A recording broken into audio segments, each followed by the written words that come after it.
私はブエノスアイレに住む被爆者神岡義恵と申します。今78歳になります。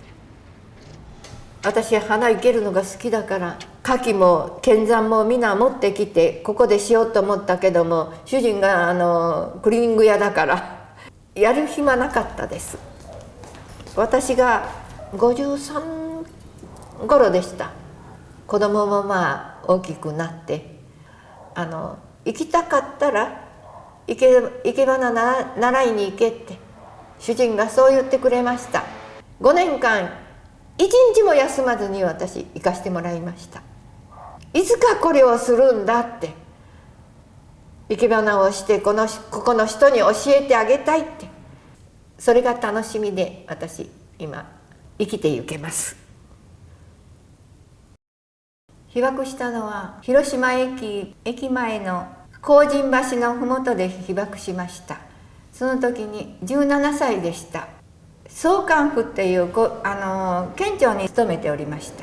待ってもバスが来ないもんだから歩いて的場まで出ました。的場まで来たのが8時15分10分でした。電車を待つ時にこういう方向にパッと光ったんです。黄色いような光でした。それを見た瞬間私は分からなくなったです。気がついた時が真っ暗でした。転げてました。私は3メートルほど飛ばされてるような風です。シーンとして誰も何も言わない。それから人が走り出したです。医者はどこですか、医者はどこですかって、何があったんですかっていうようにみんなワイワイ泣いてるんです。子供も。そうしたらバーッと夜が明けたように明るくなりました。それを見た時にびっくりしましたね。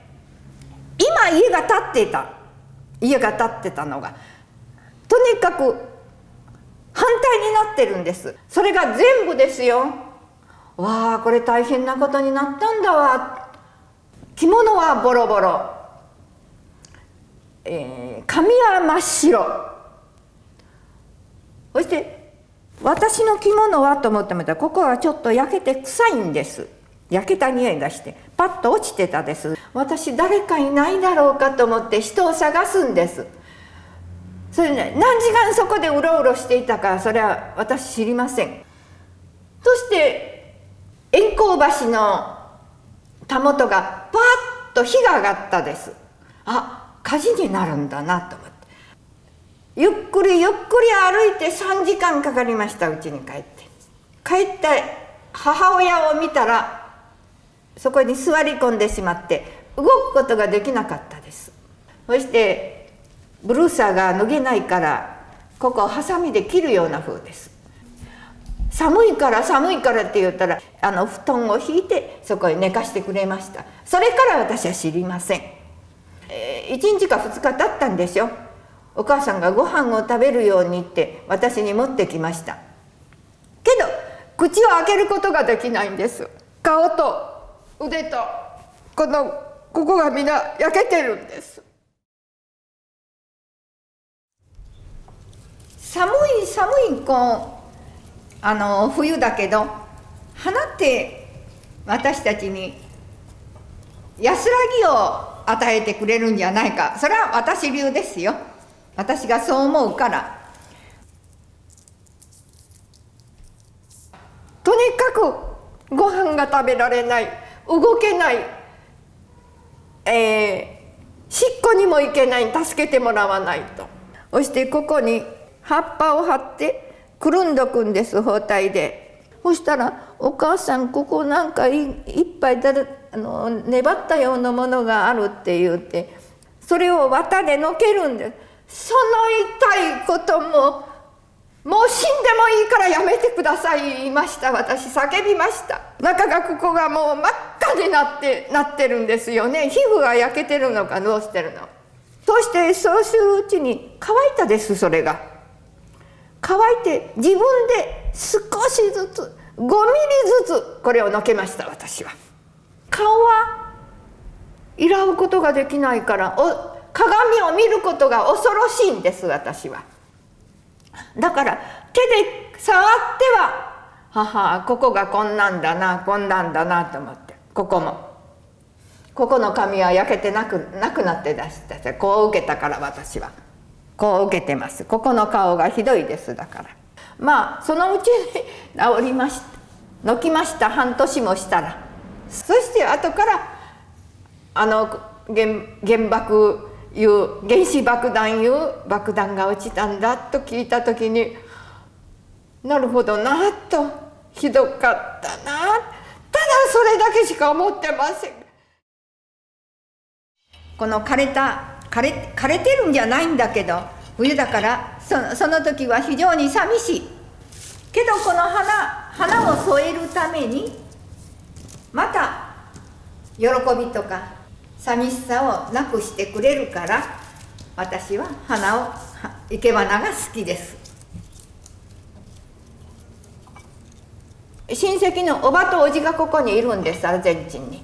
そしておばが「どうしてるのか?」って手紙を起こして「こうしてる」って言ったら「来る気あるか?」って言うから「行く」って行く。広島に降りたくないから、私の広島は原爆落ちたからいろいろなところ行くのに、ここはどうだった、私の友達なんかみんな死んでしまった。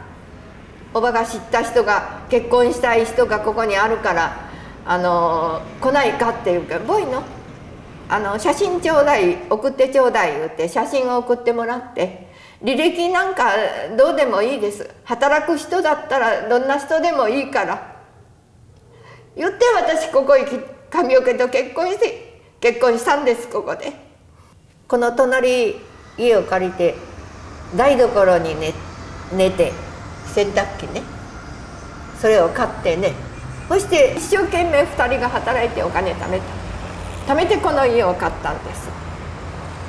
そして主人がぽっこり亡くなったんです。80近くもなってどうすることもできないから、それで一応これでいいなと思ってます。これはね、石がやってあるから川のほとり、冬は葉がないから、もういかにも枯れて寂しいね、寂しいけど、この花をちょっと 2,3 輪持ってくると生きるわけ。忘れられないけど、その時だけでも15分でも30分でも1時間でも忘れてこれにこうしてると私は楽でしょ。